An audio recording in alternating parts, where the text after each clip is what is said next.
Pemirsa, terima kasih Anda masih tetap bersama Beranda Nusantara. Kita langsung ke informasi berikutnya.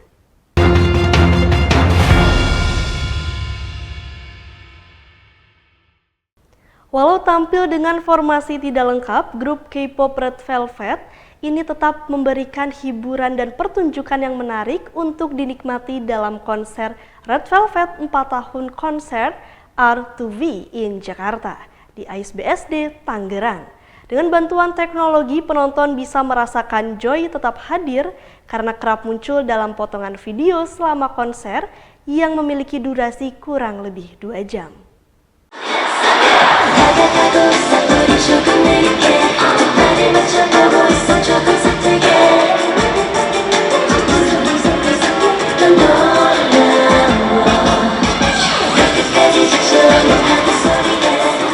Sebagai negara yang kerap dikunjungi, tentu saja Indonesia menjadi salah satu tempat yang disinggahi grup K-pop Red Velvet saat menggelar tur dunia R2V. Ribuan pecinta Red Velvet yang biasa disebut Revolove menantikan grup dari SM Entertainment ini manggung dan membawakan lagu-lagu hits mereka di Indonesia Convention Exhibition BSD Tangerang Sabtu 20 Mei. Feel My Rhythm menjadi pembuka dari konser berdurasi lebih dari 2 jam. Sepanjang pertunjukan, Red Velvet ditemani oleh ribuan penonton yang turut berdendang menyanyikan lagu-lagu seperti Queendom, Psycho, Bad Boy, sampai Peekaboo.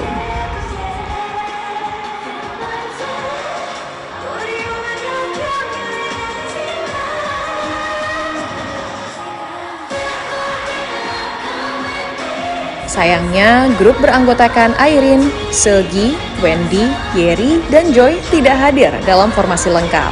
Sebab Joy harus absen akibat masalah kesehatan beberapa waktu lalu. Tapi Joy sama sekali tidak terlupakan.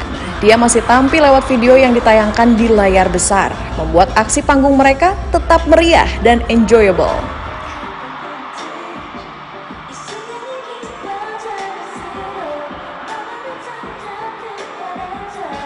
Walau sudah berkali-kali datang ke Indonesia, mereka tetap menunjukkan semangat maksimal, termasuk Wendy yang baru saja pulih dari COVID-19. Di sela konser, mereka mencoba berinteraksi dengan penonton dalam bahasa Korea dengan bantuan penerjemah dan sesekali bicara langsung dalam bahasa Inggris.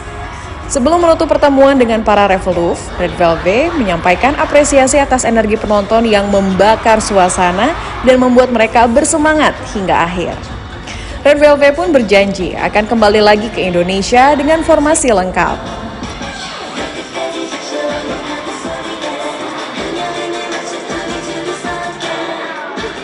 Dari Tangerang, Banten, Nanin Yuniar, Kantor Berita Antara, mewartakan.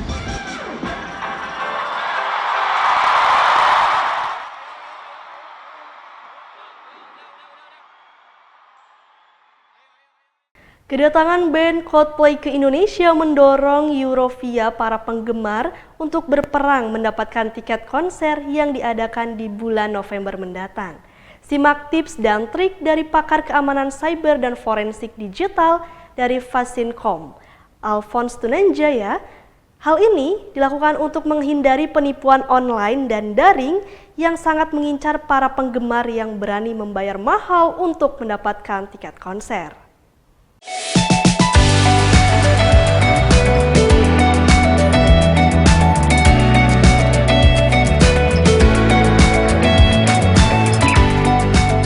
Pengumuman kedatangan band asal Inggris Coldplay ke tanah air mendorong para penggemarnya untuk berperang atau dikenal dengan istilah war, mendapatkan tiket konser yang akan diadakan pada November 2023. Namun di saat bersamaan terdapat potensi penipuan online atau daring mengincar para penggemar yang kehabisan tiket. Bahkan sekitar 14 korban penipuan penjualan tiket online konser Coldplay sudah melaporkan kasus mereka ke Bareskrim Polri dengan kerugian sekitar 30 juta rupiah. Ditemui di Jakarta Sabtu 20 Mei, pakar keamanan siber dan forensik digital dari Fasincom, Alphonse Tunanjaya memperingatkan masyarakat agar selalu berhati-hati saat melakukan transaksi daring yang tidak melalui situs penjualan tiket online resmi, termasuk yang diperjualbelikan di berbagai media sosial. Tetapi kalau yang kita just tip itu misalnya WTS, want to sell di Twitter, di mana saya bisa katakan itu 95% itu Anda harus nggak percaya. Jadi dari 100 orang Anda hubungi itu cuma 5 orang yang kemungkinan bisa dipercaya, 95 orang itu kemungkinan bisa penipu. Berikut beberapa tips dan trik menghindari potensi menjadi korban penipuan penjualan tiket online.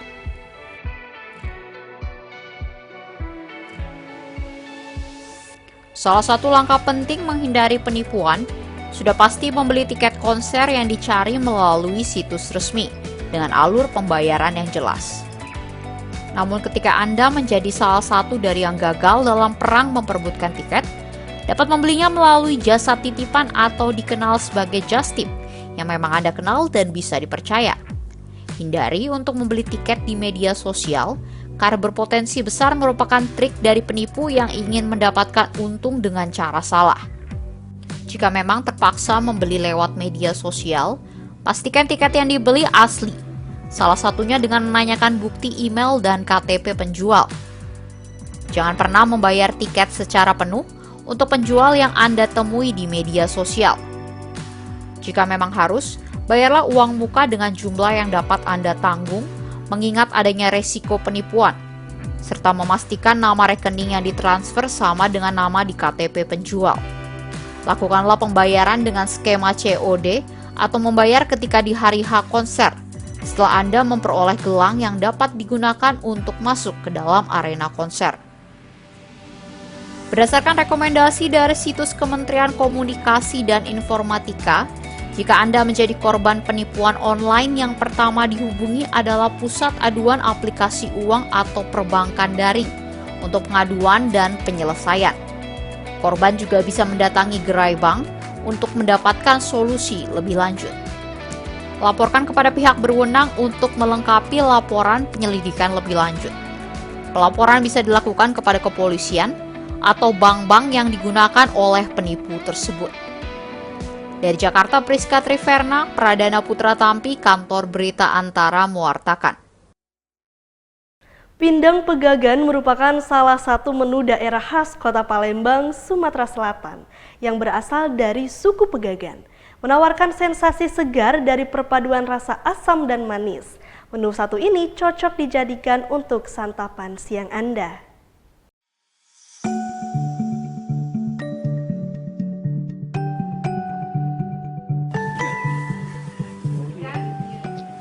Anda bingung mencari menu untuk makan siang? Nah, menu yang satu ini dapat Anda coba sebagai pilihan bersantap. Inilah pindang, salah satu menu kuliner khas Palembang, Sumatera Selatan, yang memiliki banyak jenis sesuai daerah masing-masing. Dari banyaknya jenis pindang, pindang pegagan merupakan yang paling banyak diminati, dengan bahan utama ikan, terasi, dan campuran nanas. Tidak seperti jenis pindang lainnya, pindang pegagan juga tidak menggunakan kunyit, sehingga membuat kuah pindang pegagan berwarna merah. Soal rasa, pindang pegagan menawarkan sensasi segar dari perpaduan rasa asam dan manis yang didapat dari campuran ketiga bahan utama. Untuk ikan, kalau pindang pegagan ini khususnya di suku Pegagan itu kan ini biasanya memakai ikan tapa. Jadi kalau kita di sini kan ikan tapa agak susah ditemukan. Jadi biasa di Palembang ini memakai ikan patin, ikan gabus. Kayaknya ada terasinya, jadi terasinya itu lebih terasa, terus aroma terasinya itu harum terasinya itu khas banget. Terus ini kan asamnya ada dari nanasnya itu manis, asam manisnya itu pas, terus gurih. Bagi Anda yang berminat untuk mencicipi satu porsi pindang pegagan, dapat Anda beli dengan harga yang cukup terjangkau sekitar Rp20.000. Dari Palembang, Sumatera Selatan, Winda Tri Agustina, Kantor Berita Antara mewartakan.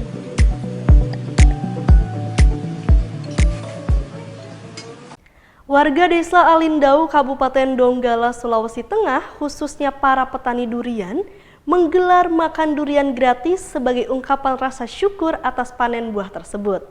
Masyarakat setempat dan sekitarnya berebut ratusan buah berkulit tebal dan berduri tersebut. Puluhan orang berebut durian yang telah disediakan oleh warga dan petani durian Desa Alindau, Kabupaten Donggala, Sulawesi Tengah, Sabtu 20 Mei. Ratusan buah berkulit tebal dan berduri ini sengaja disediakan secara gratis untuk masyarakat setempat dan sekitarnya bila disantap di tempat acara. Warga yang hendak membawa pulang durian harus membayar. Kepala Desa Alindau Supriyadi mengatakan, makan durian gratis ini merupakan kali pertama digelar oleh warga sebagai ungkapan syukur atas masa panen buah berbau tajam tersebut. Acara syukuran, sekaligus kita berbagi untuk mengeluarkan sedekah daripada buah durian kita. Jangan masyarakat itu hanya mengambil hasilnya, tapi tidak ada kita membagi daripada hasil daripada buah durian. Lainnya durian ini kemarin kami laksanakan musyawarah untuk kita membentuk panitia untuk acara syukuran sekaligus makan durian gratis. Alhamdulillah itu mendapat respon yang sangat baik dari masyarakat Alindau, khususnya pemilik durian. Durian yang disusun berbentuk piramid setinggi kurang lebih 3 meter dan dipajang di pinggir jalan Trans Provinsi Palu Donggala juga menjadi daya tarik bagi warga untuk bersuah foto. Terdapat sekitar 10 ribuan pohon durian yang ditanam di Desa Alindau, Kabupaten Donggala. Dari jumlah tersebut, baru ratusan pohon yang dipanen oleh warga. Desa Alindau dikenal sebagai salah satu desa penghasil durian. Hal tersebut tampak dari tugu durian yang dibangun di desa tersebut. Dari Donggala, Sulawesi Tengah, Rangga Musabar, Kantor Berita Antara mewartakan.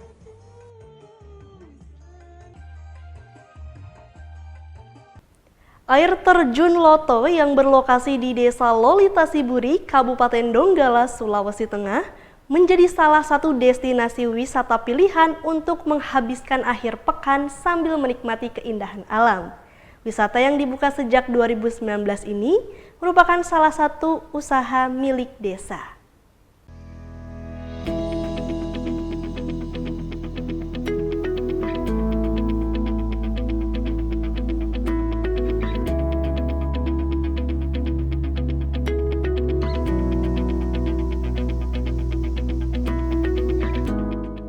Kabupaten Donggala, Sulawesi Tengah menyimpan banyak objek wisata alam yang indah dan asri. Salah satunya air terjun Loto yang berada di Desa Lolita Siburi, Kecamatan Banawa Tengah. Untuk menempuh air terjun Loto diperlukan waktu 1 jam dari kota Palu dengan kendaraan roda 2 maupun roda 4. Kawasan wisata yang memiliki air terjun setinggi kurang lebih 12 meter ini mempunyai fasilitas lainnya seperti saung atau gazebo yang juga bisa digunakan untuk pertemuan atau sekedar bersantai. Air terjun Loto dikelola oleh badan usaha milik desa BUMDes dan seluruh pekerja di kawasan objek wisata ini merupakan warga Desa Lolita Siburi. Wisata air terjun Loto menjadi kawasan wisata yang mulai ramai dikunjungi oleh wisatawan sejak dibuka pada tahun 2019. Untuk masuk, Anda cukup membayar biaya parkir kendaraan serta tiket masuk senilai Rp2.000. Sama keponakan, sama anak-anak pas libur tuh. Oh iya. Dan orang suka. Satu di sini tempatnya bersih, baru airnya bersih, no? Beda kalau di kolam renangan itu kan campur baru airnya kotor ini kayak alami, asri. Tahu dari mana Bu? Tempat ini tahu dari mana? Saya lihat-lihat postingan teman-teman di Facebook. Yang air normal ini cuma tanggal merah saja dengan kartunya itu. Itu sampai berapa pengunjung kira-kira? Ya, kalau memang banyak sampai 200, 150 pengunjung. Memang ada dana mau besok dikembangkan ya mungkin lebih bagus lagi. Apa yang perlu ditambah Pak di dalam kira-kira? Di dalam ini WC-nya, ditambah dengan kolam renang.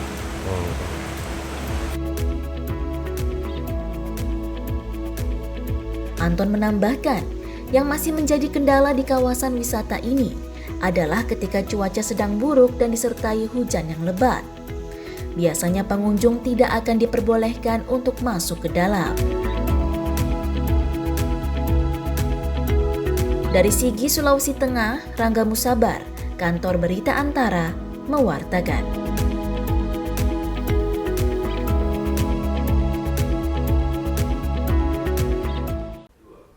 Pemirsa, berita tadi sekaligus menutup Beranda Nusantara hari ini.